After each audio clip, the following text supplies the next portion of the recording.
the story of Bussa. Bussa, B-U-S-S-A.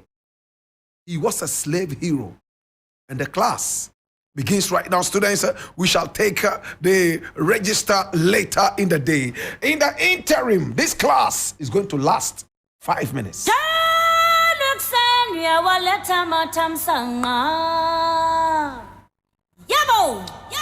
Now, today we're looking at the story of Bussa, B-U-S-S-A. And we are looking at the Barbados Revolt of 1816.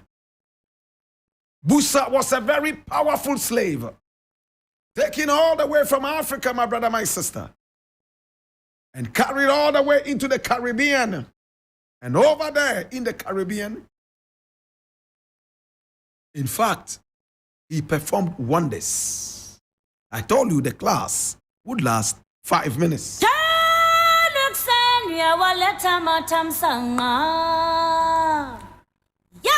My brother, my sister, there is a statue of Bussa right there inside Barbados.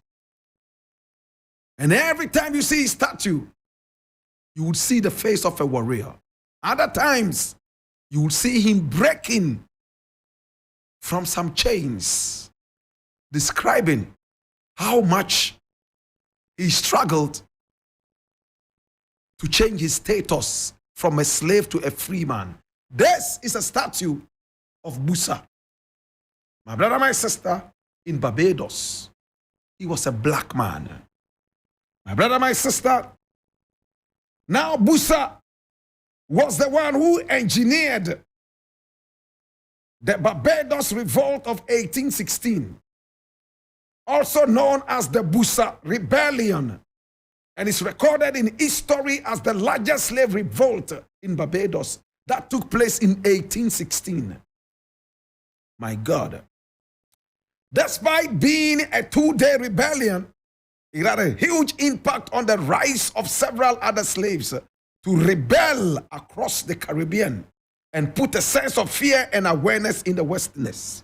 All slaves began to plan revolts and to engage in revolts, and the slave master was scared to nuts.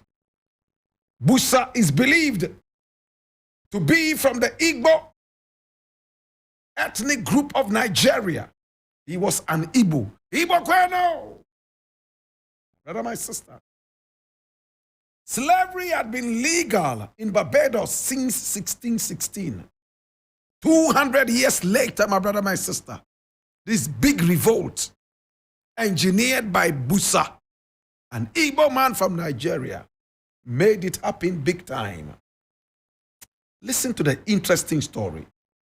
Though the British slave trade was officially abolished in 1807, it was by no means an end to slavery, as it still persisted in some British colonies, especially the Caribbean. The act made buying and selling of slaves from British ships illegal, but had no provisions to free people who had already been enslaved before the abolishment. Now, this was misinterpreted by slaves in Barbados, who had hoped that the terms included in the act would cater for their freedom. But their slave masters said no, they would still have to be in slavery. Bussa was a freed slave and a ranger who was an officer amongst enslaved workers of an estate right there in Barbados. He led 400 slaves to set several cane fields ablaze and overthrow the white planter class. Killed a lot of them, slaughtered a number of them, my brother, my sister. Oh my God. Now, the story is abound everywhere in Barbados. And this, as you can see, is from the Bajan Sun magazine.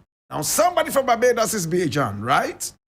Now, when you look at it, it says the Bussa Emancipation Statue.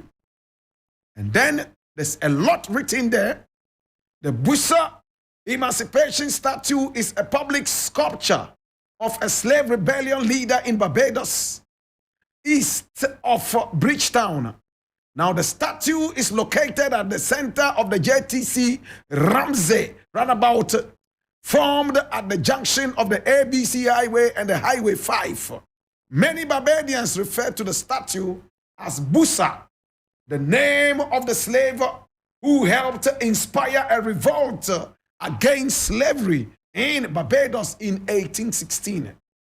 Now the statue was created in 1985 by Bajan sculptor Carl Brudagin, 169 years after the rebellion, and the statue symbolizes the breaking of chains. This is the statue that you see right now, my brother, my sister. Busa, unfortunately, died in the revolt along with 50 other slaves. 144 slaves were executed, and another 132 slaves were sent away to another island. My brother, my sister, but today reminds us of Busa, the Igbo man who started the biggest slave rebellion in Barbados. His statue is all over the place. My brother, my sister, he led 400 slaves to set ablaze cane fields and to overthrow the white planter class, regain freedom, restructure the politics of the island, and create a better life for black and colored people. He was already a freed slave and a ranger, but he fought to free other African people. As you can see in this painting, you see black people fighting against white people. They killed a lot of them, and then they set the cane fields on fire. And you can see this in the painting. You see fire all over the place. Black people had themselves freed, all because of Busa. Busa died, my brother, my sister, and we remember him today.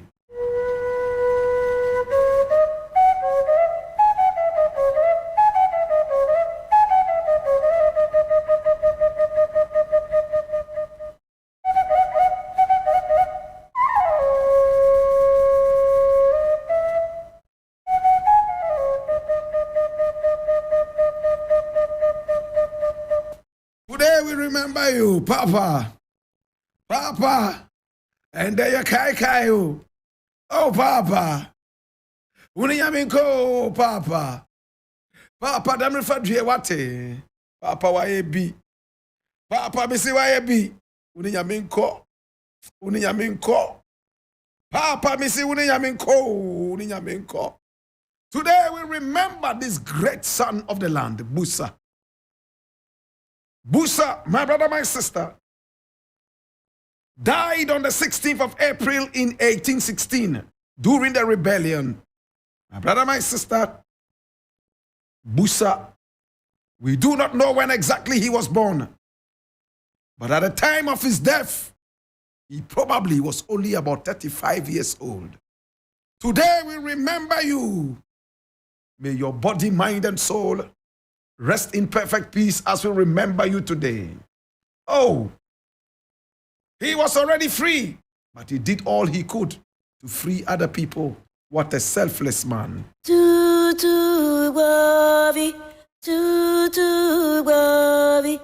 Papa mula homeo, mama mula homeo, how na ima vinye, banum po. In the burden of knowledge, I ask you, now that you know what to do, be an any or lay mini obafe, Yazunda Kakane, Bezaka yini, yeah, Papango Boka and Nunfifia, Yanu Kaina wo, Banaehu, then Lele and Jima Singer Bekone, Lele and Jima Singer Berry is being the African history class, and my name, Blakk Rasta. Time now to make way for the lion. The emperor, the conqueror, the champion, the lion is here. This is